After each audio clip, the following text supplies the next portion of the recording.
Furious over the deal is Israel, with some saying it stopped just short of making an explicit threat to attack Iran. Now, within the past hour, Prime Minister Netanyahu reaffirmed his tough stance during a news conference. Our Middle East correspondent Paula Slier is in Tel Aviv with more reaction there. Paula, he didn't sort of hold back, did he? I mean, what he said was pretty tough.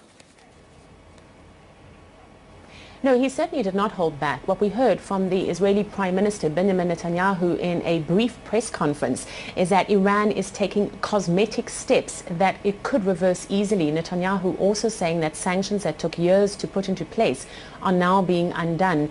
The Israeli Prime Minister warned that this first step could very well be the last step, and he asked the question, what incentive does Iran now have to dismantle its nuclear weapons program? The Israeli Prime Minister said, we cannot and we will not allow a country that calls for the destruction of Israel to have nuclear weapons capability. The Israeli Prime Minister also saying that when Israel's friends and allies are mistaken, he sees it as his obligation to speak out.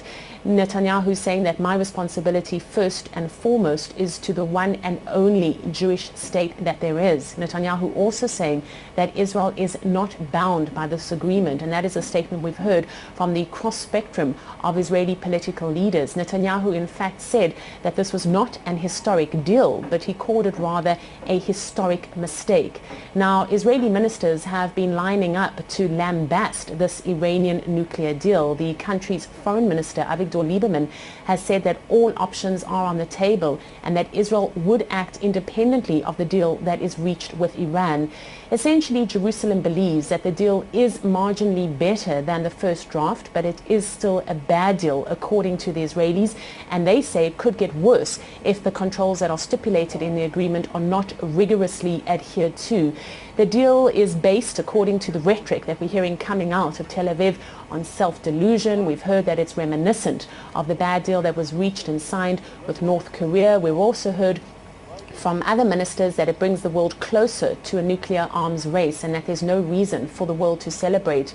Now, the country's economics minister, Yair Lapid, who is arguably also the second most powerful politician in Israel, has said that the focus now needs to be twofold. Number one, on securing a final better deal, better for both Israel and the international community, in his words, and also to try and re-establish Israel's intimacy in relations with the United States. What the signing of this deal has indicated, first and foremost, is that Israel is further isolated and even more marginalized by an international community that, in effect, did not listen to the Israeli concerns.